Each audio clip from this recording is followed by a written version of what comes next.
Halo, Assalamualaikum warahmatullahi wabarakatuh.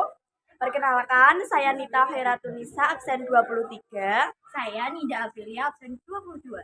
Di sini kami akan menjelaskan materi dimensi 3 bangun ruang dari jarak titik ke bidang. Simak pembahasan video berikut ini. Halo teman-teman, hari ini kita akan membahas jarak titik ke bidang. Nah, sebelumnya kita perumpamakan dulu kalau titik itu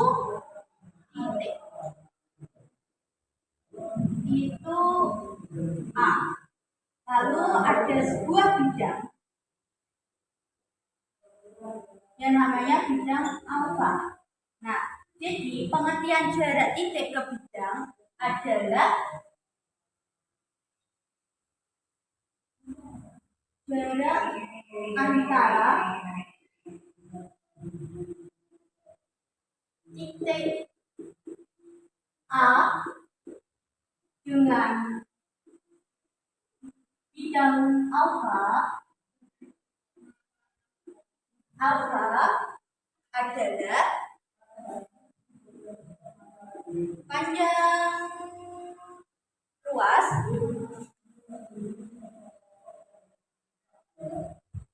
yang tegak lurus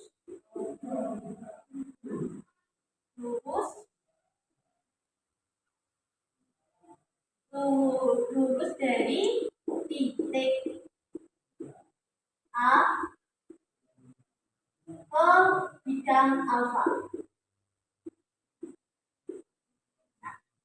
Mungkin di sini teman-teman udah punya gambaran sedikit, tapi belum paham. Jadi kita buat simulasi atau gambarnya ya. Jadi tadi di sini ada titik-titiknya, namanya titik apa? Ya betul, titik A. Nah, lalu di sini ada sebuah bidang, namanya bidang alfa. Nah, tadi pengertiannya adalah jarak antara titik A dengan bidang alfa adalah panjang ruas yang tegak lurus. Nah, jadi syarat utamanya yang paling penting itu adalah tegak lurus dengan bidang alfa. Jadi dari titik A ke bidang alfa itu harus tegak lurus. Nah, tegak lurus berarti gimana? Ke sini atau ke sini, ke sini atau ke sana? Ya, jadi benar.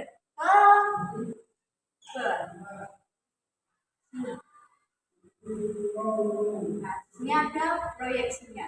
Kita namai di sini aksen. Jadi yang dinamakan jarak titik ke bidang itu adalah A ke A aksen. Ini garis ini. Ini yang dinamakan jarak titik ke bidang. Nah, teman-teman gimana? Sudah paham belum untuk pengertiannya? Kalau belum paham, saya jelaskan ke contohnya. Di sini ada sebuah rumus A, B, C, G, lalu F, G, H. Nah, jadi di sini mari kita titiknya adalah titik A. Kita cari jarak titik ke bidangnya. Kita proyeksikan dulu ke bidang yang mana? Permukaannya bidang ini B, C, G, F. Ini ya saya arsip. Nah, ini yang mana yang disebut jarak titik ke bidang? Ya betul, yang tegak lurus. Jadi yang ini. Jadi dari titik A ke titik B, karena ini kalau ditarik garis ini akan tegak lurus dengan bidang B, C, G, F. Paham? Nah, kita kasih contoh lagi dari titik A lagi. Nah, dari titik A ke bidang C, D, H, G. Ini yang saya arsir ya di dalam ini. Nah, ini yang mana yang tegak lurus dengan bidangnya? Yang dari titik A. Ya, betul. Yang dari titik A ke titik D. Ini kalau ditarik garis akan tegak lurus. Jadi jarak titik ke bidang itu dari titik A ditarik ke titik D. Oke, gimana teman-teman? Udah paham?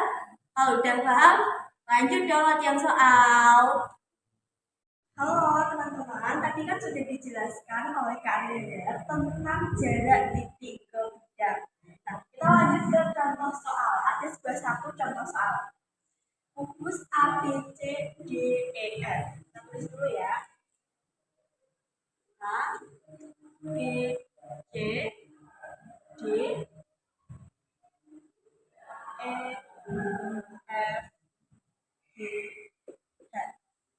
Memiliki panjang rusuk. Jadi rusuknya itu adalah 6. Nah, titik P, I, R berturut-turut adalah titik tengah rusuk E, H, B, F, dan C, G. Kita mulai dari yang pertama dulu. Titik P itu kan di tengah titik E dengan H. E dengan H berarti di sini adalah titik P. Nah, titik I di tengah B dengan F. B dengan F berarti tengah-tengahnya sini ya. Lalu titik R di tengah C dengan G.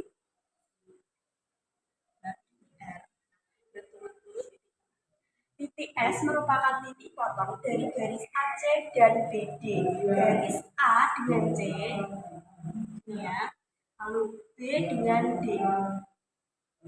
Nah, di sini adalah merupakan titik S. Nah, jarak titik S ke bidang PIR. Berarti kan P di sini PIR. Nah, sudah dijelaskan oleh Kak Ninda bahwa jarak titik ke bidang itu kan sebuah garis yang tegak lurus dengan bidang alfa. Jarak yang terdekat dan juga tegak lurus.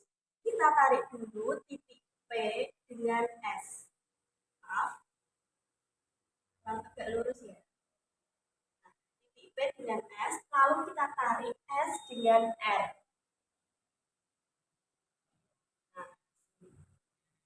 Tadi kan Kak Anda sudah bilang jarak yang terdekat tapi tegak lurus. Kita tarik dulu P ke tengah-tengah I dengan R. Dia ada di tengah-tengah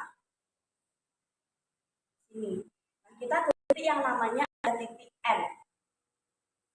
Jarak yang terdekat dan juga tegak lurus berarti titik N. Sini tengah. Nah, siku-sikunya ini. Sebelum kita mencari jarak titik S ke bidang P, kita cari dulu jarak titik P ke titik S. Berarti kan P sama dengan akar dari. Nah, jika kita tarik titik ke sini ke bawah, itu kan membentuk sebuah segitiga. Nah, di sini kan merupakan sesuai dengan panjang rusuk berarti 6 cm.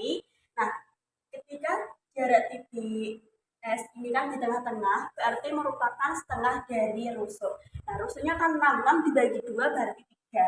6 kuadrat tambah 3 kuadrat. Artinya 6 kuadrat 36 tambah 3 kuadrat 9. Berarti akar dari 45. Akar 45 itu berapa? Berarti akar dari 9 dikali 5. Sama dengan akar 9 yaitu 3, berarti 3 akar 5.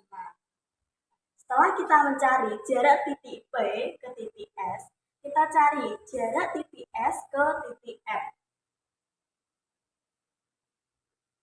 Jarak titik S ke F. Kan titik S ke N. Berarti kan S di tengah-tengah, berarti akar dari 3 kuadrat sama ini juga di tengah, berarti 3 kuadrat ditambah 3 kuadrat sama dengan akar dari 9 tambah 9. Akar dari 18. Akar dari 18 berapa? Berarti 9. Akar dari 9 kali 2, yaitu 3 akar 2. Kita sudah ketemu titik P ke titik S dan titik S ke titik N. Kita cari titik P ke titik N. P ke titik N. Sama dengan akar berapa? Kan P ke titik N. Berarti merupakan titik P dengan titik S itu kan sama dengan saja titik P ke titik N. Nah, berarti kita sama. Akar dari 6 kuadrat tambah 3 kuadrat. Berarti akar dari 36 ditambah 9. Akar dari 45. Jadi akar dari 9 dikali 5. Berarti 3 akar 5. Udah P titik N. Berarti kita cari jarak titik P ke titik Q. P dengan Q itu sama dengan P dengan Q. Berarti kan akar dari P dengan Q berarti akar dari titik P S kuadrat dikurangi dengan setengah, ini kan S dengan N dari tengah-tengah, setengah SM M kuadrat sama dengan akar dari P dengan S berarti 3 akar 5 kuadrat dikurangi setengah S dengan M 3 akar 2 ya, akar 2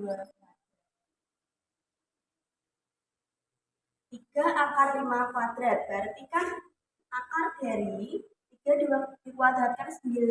Nah, akar 5 dikali akar 5 itu kan akar 25. Sedangkan akar 25 adalah 5. 9 dikali 5 kurangi dari 3 kuadrat. 3 kuadrat itu kan berarti 9. 9 dikali akar 2 kali akar 2 kan akar 4 berarti dikali akar 4 itu adalah 2. 9 dikali 2 adalah 18.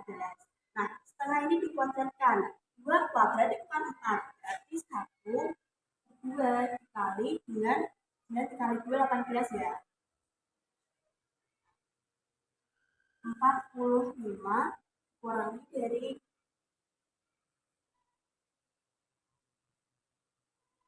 18 per 4. Setelah ketemu ini, kita samakan dulu sesama penyebutnya. 45 dikali 4 itu adalah, kita coba dulu, 45 dikali 4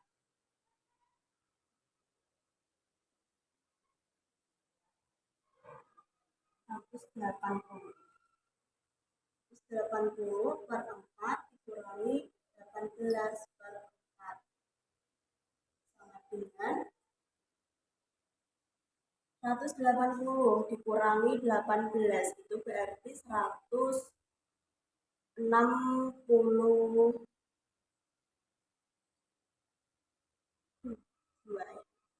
per 4. Nah, sekarang kita lanjut ya. Akar dari 162 per 4 itu kan akar dari 81 per 4. Nah, akar dari 81 itu kan 9. Kalau akar dari 4 itu adalah 2. Dengan akar 2. 81 per 4 kali akar 2. Langsung kita menentukan titik S ke bidang PIR. Kita buat segitiga dulu.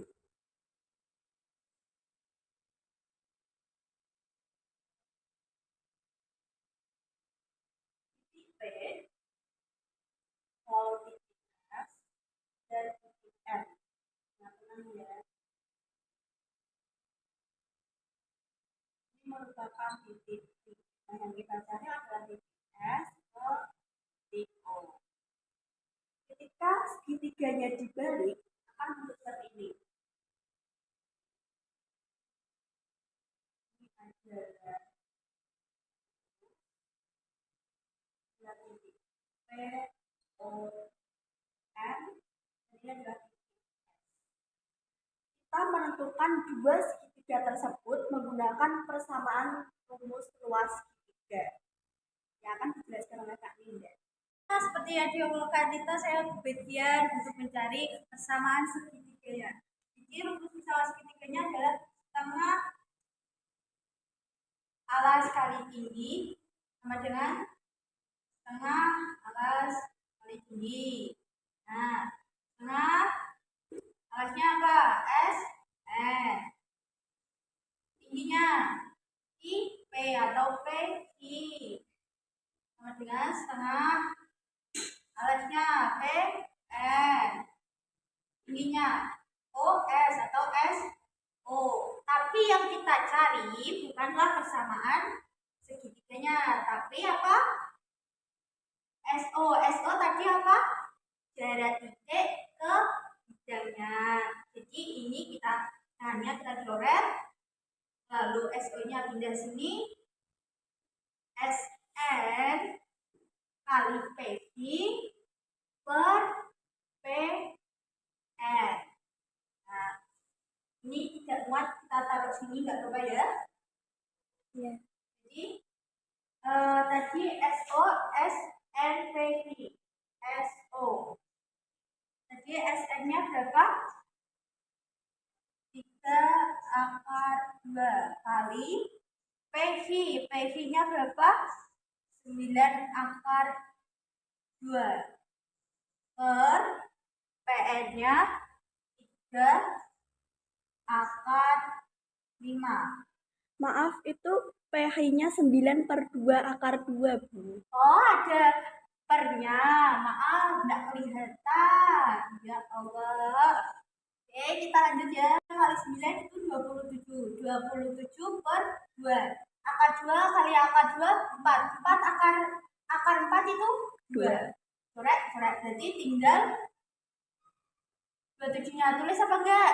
Tulis. Tulis. Oke. Kita per. Ini tetap 3 per akar 5.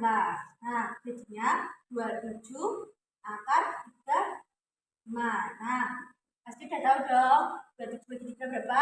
9. 9 akar 5. Gak boleh kalau kayak gini. Kita harus kali Akar 5. Yaps. Kita langsung di sini aja ya. Nanti papan tulisnya nggak muat. Nah, jadinya 9. Itu kurang per 2 akar 5 per akar 5. Ya, betul. Ini kita anggap aja ada pernya ya. Udah SMA pasti paham lah. Jadi, jadinya berapa? 9 per 5 akar 5. Jadi, jarak titik ke bidang nih, jarak titik S ke bidang PHF. Ini ya. S-nya ini ya. Ini garis barunya. Jadi jawabannya adalah 9 per 5 akar 5. Paham ya anak-anak?